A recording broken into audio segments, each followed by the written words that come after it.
Right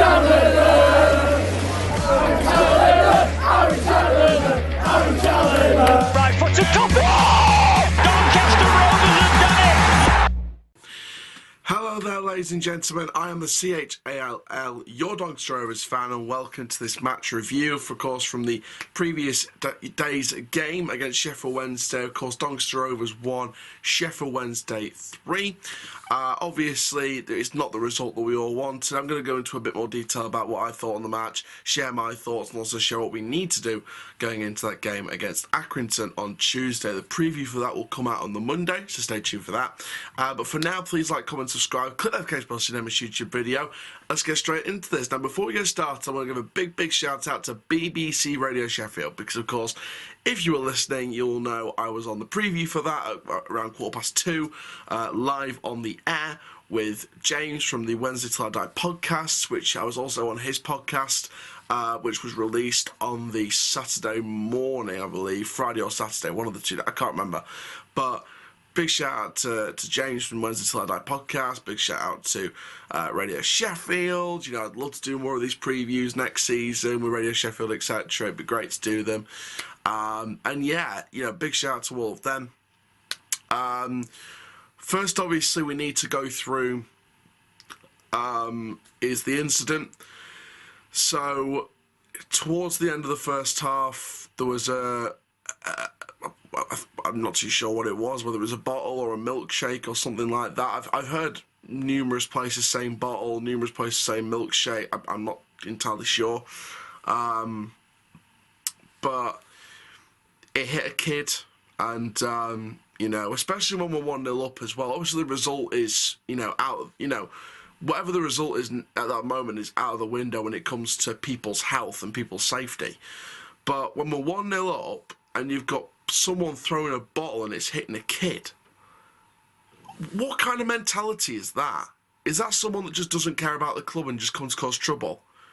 Because that's probably what's most likely it is. It's most likely someone who wants to cause trouble in that game. I'm not too sure what happened after that. I don't know if they caught him in the stands or not, or whether they just nearly got him and he escaped. I've no idea what happened.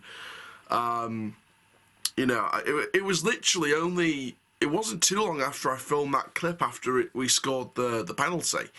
So I didn't see where it came from. I didn't see where it went. I just knew it was around next to the area where I was, because I was sort of right next to the drum on the right-hand side. Usually I'm on the left-hand side, but I was on the right-hand side this time. And it was it was way after me, but it was sort of nearly halfway in between the edge of the corner and where I was. So it was sort of halfway-ish, kind of around that area. I hope they do the investigation. I hope that fan gets banned for life. We don't need that negativity. We don't need that toxicity in the fan base. Stewards, fair play to the Doncaster Rovers stewards. They tried dealing with the situation. Shout out to the club for offering the fan and their family some kind of compensation, some kind of you know, deal to repay them for the experience that they had at the game yesterday. So fair play to the club. Obviously, you know, when stuff like this happens, the club always likes to stick up for our fans when they've been wronged, even by one of our own fans. You know, the club always does right by the fans, so, you know, I give them fair play for that. Well done. And just hope that the investigation brings a banning order for that particular fan who's an absolute tool and gets everything that's coming to him.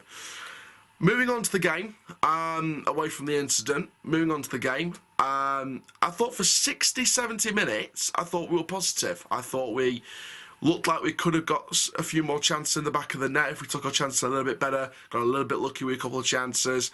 There was one that went just past the post in the second half, I believe.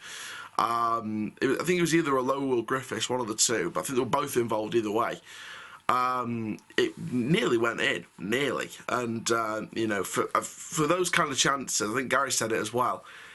We put those kind of chances in the back of the net, it's game over, and we don't have to worry about our match fitness for the last half an hour because we'll be away from danger of conceding a lead. Obviously, keep our eyes and ears about us, but you know, it wasn't as dangerous as it was actually, because we're taking a 1-0 lead for 60, 70 minutes. And then, the equaliser goes in. I think for all three of Sheffield Wednesday's goals, I think the marking could have been a bit tighter.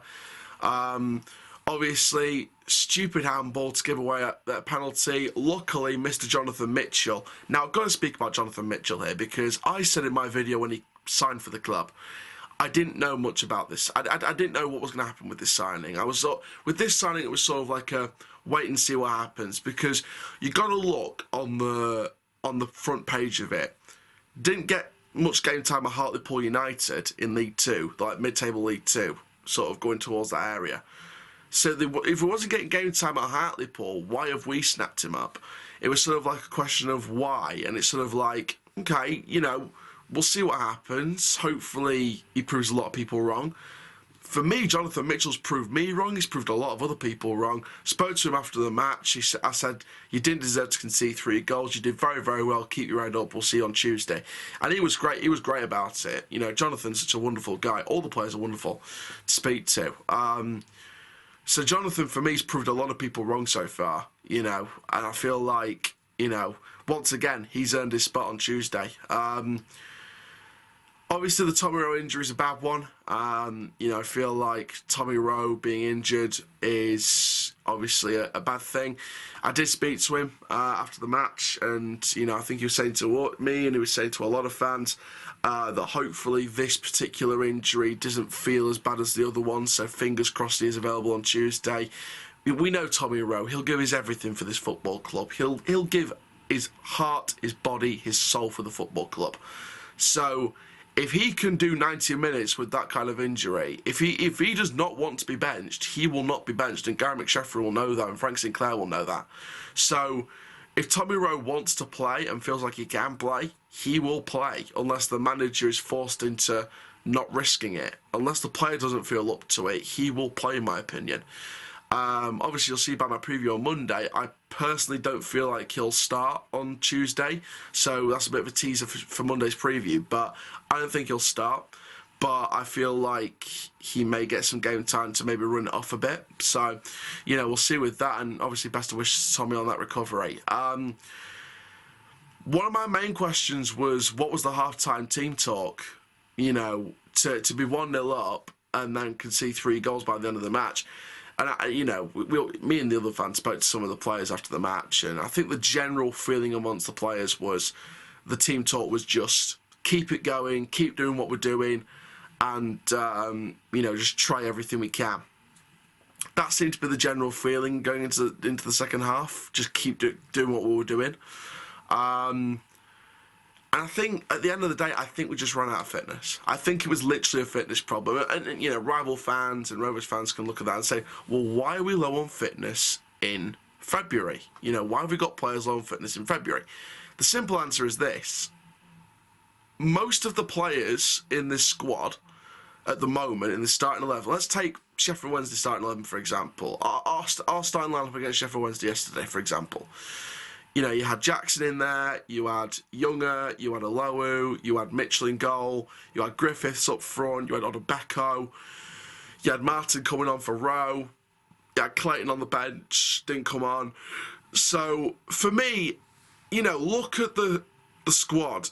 It was sort of halfway in between, but slightly mostly players that we signed in January, and their match fitness isn't great anyway because they're literally having to come in and try and make an instant impact as much as possible. For me, it's just match fitness, and the reason why is because most of these players in the squad, at least half the squad, half the starting 11, and a few players on the bench, came in January. So, of course, they're not going to be match fit. We're not going to, I think it was said during the January window, we weren't going to spend millions on money on someone to make an impact right now.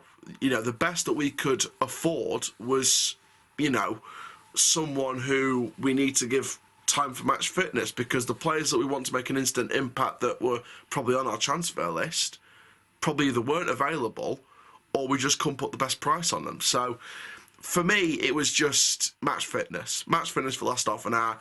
Darren Moore made the tactical changes to replace the strikers, and it worked. You got the goals, you had Patterson, you had Berahino, you had Barry Bannon. Barry Bannon, for me, was one of the main danger threats for Wednesday. If I could pick out a couple of negatives from the performance, especially in the second half, and again, this would link to match fitness, but, you know, I'd like to see maybe a little bit more. Why give Barry Bannon so much space in that second half? Because he will just use it to his advantage and go bang, bang, wallop, wham, bam, thank you, ma'am. You know, it's one of those things, isn't it? You don't give someone that created that much space. But again, that could be just down to match fitness. It really, really could. Usually, if it was like if it was a 3-1 defeat, usually I'd be like, oh God, same again, same again. And it does have that element. It does have that element where it's like, oh no, same again, same again. You know, we get a win on Tuesday. We don't follow it up on Saturday with a victory. Now we've got to get a victory on Tuesday and try and follow that up with our first back-to-back wins of the season on Saturday following, away at Wimbledon. You know, and Sheffield Wednesday is the last of the bigger teams that we've faced this season. I think there's a couple of playoff teams we start to face and sort of teams that are up there in the top 10. So we still have to face a couple of those teams towards the end of the season. But in terms of the big name clubs, your Rotherhams, your Sheffield Wednesdays, your Wigans, your Portsmouth, that's it now. That's it. That's it for that run. And I think it was 5 of those games we had. Well, I think it was about 5 or 6 games. I think we've won 2 of them. Well, we didn't get a draw out of any of them.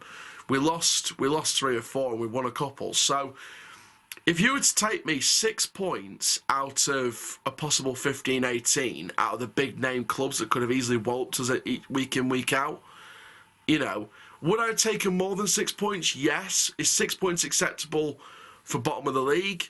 Against some of the bigger teams, I wasn't expecting to beat any of them. So I'd take 6 points at this stage. But as long as we can spend the next month and a half beating our relegation rivals now. We've got Accrington on Tuesday, then we've got Wimbledon. We've got teams coming up like Crewe, we've got Gillingham coming up, we've got Shrewsbury coming up. You know, we've got all these different teams that are, you know, around that relegation to mid-table area that are, on paper, possibly beatable. If we're putting in performances like we did for the first 60, 70 minutes against Sheffield Wednesday and do it over 90 minutes, we could beat some of those teams between mid-table and relegation. It is that simple. It is possible to stay up. The club know it. The players know it. Some of the fans have written us off. That's fair enough. That's their opinion. Written us off in January. So, you know, that's their opinion. But I'm not mathematically writing us off until I know the writing's on the wall. If, let's say, for example, we lose, out of the next 6, 7 games, we lose 3 or 4 of them. If we lose 3 or 4 of the next 7 games, I think we're down. If we win at least 4 or 5 games out of those 7, there's a chance. There's a real chance. But anyway, guys, thank you very, very much for watching this video. Make sure you do like, comment, subscribe. I am the CHALL. Please like, comment, subscribe. Shout out to the fans that met me at the stadium. Goodbye.